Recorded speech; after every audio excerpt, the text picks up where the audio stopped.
Julie. Nice to meet. They just told me that they didn't need to go over to Julie's stuff, so I'll just put the letter on Julie.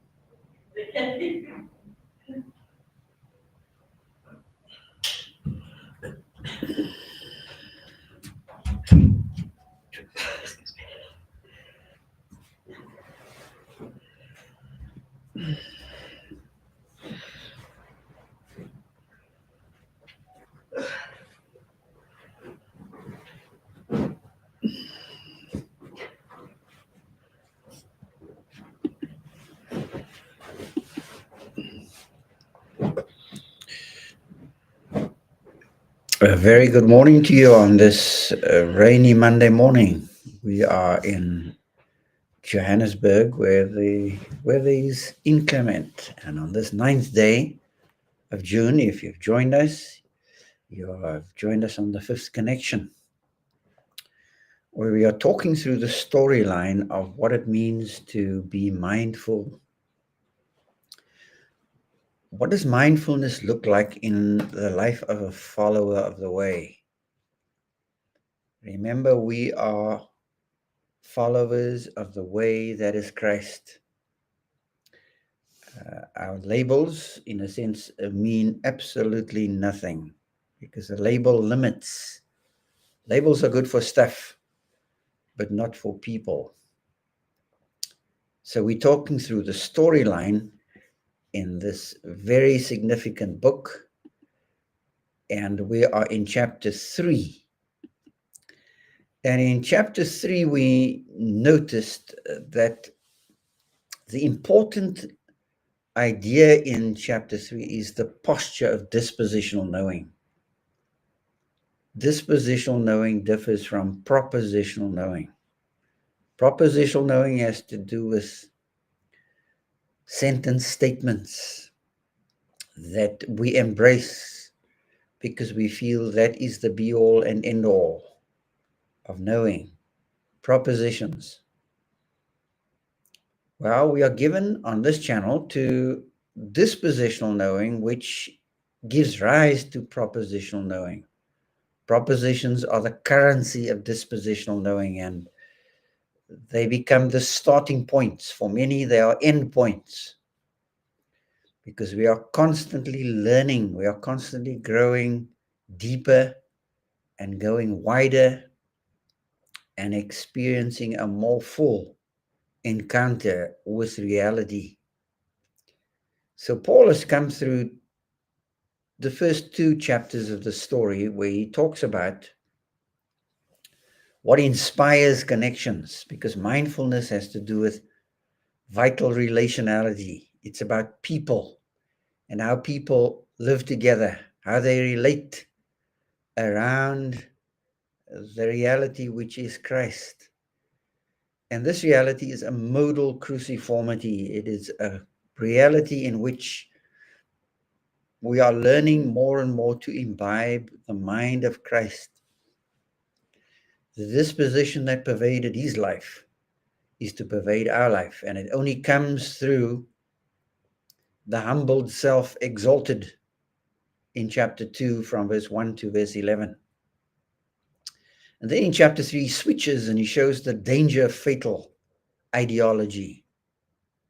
The danger of fatal ideology. Ideology is an idolatry of ideas, and we bow to them not only outside of the assembly, but I want to strongly suggest that we bow to this idol inside of the assembly. We become avatars of an ideology. We become representatives of a system of thinking rather than an embodiment of living, because the opposite of an ideology is a story. Stories give context, they give flow, they provide meaning, and ideology is something that stunts us in. It gives us very, very strong guardrails within which to think. And rather than understanding that the assembly, as it engages in being followers of the way. They are the guardrails. The assembly is the guardrail or the guardrails. And the way they do, can I use that word? The way they do church, again, which conjures up so many different images for different people. But the assembly follows a modal cruciformity. And now the believing community is challenged to an integral veracity, to portray what it means to live inside of this unfolding story that they become part of, that we become part of. So in the first 11 verses of chapter 3, Paul is going to talk at a micro level what detaching from the egoic attachments, is going to show what that looks like and what it will cost you to sever yourself from that which egoically ties you to life and living. And again, causes staleness, stunts your life, stunts your thinking, stunts your creativity and your innovative curiosity that needs to rise as a result of being a follower of the way. You will notice that to counter ego attachments, Paul is going to prescribe one way, the way of the cross. And so you will notice that I'm constantly going over these verses and, in a sense, backtracking, because you need to keep the flow of the story in your mind. We are to be involved in a journey of discovery. That journey of this discovery is going to take risks. It's going to cost us. It's going to cost us to take risks in order to discover. It's a journey of discovery. So enjoy the ride, as we say. That ride functions within the flow of reality. We often talk about going with the flow, and we don't even know what that means. We think that that is a very passive posture where you just let go and let God. That's not what going with the flow is to do with. It's got to do with risking all. And Paul is going to talk about that in verse number 7. He showed us in verse number 5 and verse number 6 of chapter 3 how that the flesh is a merc, M-E-R-C. It is moral, it is educated, it is religious, and it is cultured. And Paul gives us his resume.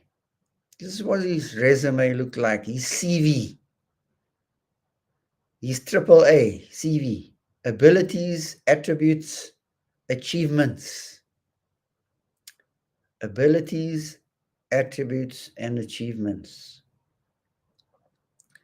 They are nothing short of narcissistic, egotistical attachments that we have. And we try to baptize these attachments in the name of being followers of the way. So we are tied to stuff, and we are tied to people in egoic ways that we think give us meaning and significance. And all they do is they make us more and more narcissistic, more inflated with our own importance, stronger believers in our own press reports, blowing our own trumpet. That's what it's all about. We saw in chapter 2 that it's about the humble self, the humbled self, exalted, because every person has their Calvary road. Every believer has their Calvary road that they will walk on the basis of one who has walked there, that they can identify with in their transformation of their identity. We are new creations in Christ, but we now need to become who we already are. And that's not just turning concepts and vocalization of ideas in on itself. and trying to be smart. It has to do with dying to self. And dying is a painful thing to face. Or have you never confronted a crisis and felt the pangs of anxiety that crashes in on you? The insecurity that gets its fingers around your throat and it feels like you're being throttled to death. Paul says, whatever gain I had in verse 7, I counted as loss for the sake of Christ. It's good to read these verses in different translations because you need to read the story and contemplate what you are reading. This verse in the line of the story is about loss and gain. It's about death and life. Because this idea of death and life is present in our realities for the sake of the one who became the embodiment of a transformed identity. That was Jesus. Jesus walked the way of the cross. He walked the Via Dolorosa, the way of suffering, because in it he was showing what identity transform would look like and what it would cost. Many deaths have place in men and women before they come to die. You will experience the pangs of this many, many, many, many times. And the more you desire to transform, the deeper the pangs of loss and gain become. Now, verse 8. Paul says, indeed, I count everything as loss. Notice the thought words. About 10 thought words appear in chapter 3. In chapter 4, there are about 15. They all hinge on this idea of being mindful. He says, I count everything. I reckon it as loss. What does everything embrace? Well, everything. My morality, my flesh-driven morality, my religiosity, my culturedness, my education. The flesh is a murk. Remember verse 5 and verse 6? He says, I count everything as loss. Why? Because here's the goal. The goal is the surpassing greatness, the surpassing worth of knowing Christ. And not knowing him just in my head as a set of propositions, such as God is life and God is love and Christ died for me, but knowing that dispositionally, knowing that in the context of your experience, real world stuff that bite at you. And count everything as lost because of the surpassing worth of knowing Christ Jesus my Lord. For his sake I have suffered the loss of all things, not just some things, all. Because you see, we've got citadels that hide in our souls. Citadels that will fall to nothing but death. It says, I have suffered the loss of all things and count them as excrement. That is the word. Rubbish. Non-entities. I count them as rubbish in order that I may gain something that is far greater, something that has far greater value in my values hierarchy. And that's the person of Christ. You see, because disorder, moving from disorder to reorder, takes moving from death to life. And that's what makes life worth it. John 12:24. Except a grain of wheat fall into the ground and die, It abides alone. And yes, the way of suffering is a lonely one. Not going to have a lot of chommies and chomas around you when you go through the valley of the shadows. Egoic attachment can only be severed, men and women, through entering the transform portal. And inside of that transform portal, there's an identification pod. What's the identification pod? The cross and the crypt. The cross and the tomb. Cross speaks of death. Crypt confirms death. That identification pod is the portal inside of which we experience the embodiment of a transformation of our identity. That's what sanctification is all about. Transform identity, or identity transform. And it happens inside of this portal. You're constantly invited to step through the portal. And if you don't want the invitation, well, your life is going to stagnate. Simply stagnate. You're going to sit, soak, and sour and become very sorry for yourself. And this Monday morning, this dull Monday morning here in Johannesburg is no exception. It will anesthetize your soul to living a mediocre existence with no excitement, no creativity, no curiosity. You're just waiting to roll over and retire. Well, that's not what followers of the way are challenged to be and to become. They are challenged to be living on the edge, on that knife edge, that cutting knife edge between disorder and reorder. You live between, as we say, the yin and the yang, in balance between chaos and order. Because every ordered set carries a smidgen of disorder. Every disordered set carries a smidgen of order. So you want to move from disorder in your life to a reordered life. That's going to cost you death and dying. What are you going to deal with on this morning that is preventing you from experiencing Him and what it means to really live?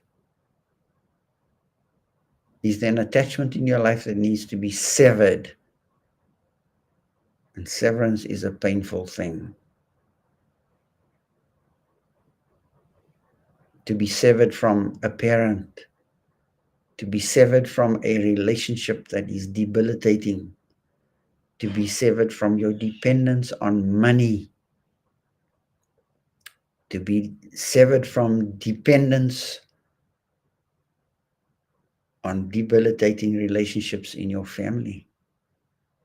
Well, those are painful things to get away from. And it will take you nothing short of death to get there. This is real world stuff. This is rock face kind of stuff. Instead of living in a dream world, in La La Land, Peter Pan land, which is never, never land. How about taking up the challenge this morning of facing the severance of egoic attachments that you have in your life that's curtailing your growth? Trust that as you face this Monday morning, you will take up the challenge, the risk of what it means to really live. When God bids a man or a woman to follow Him, He bids him come and die. And that's what it's all about in order to really live. I trust that you would have a good day as you go with God.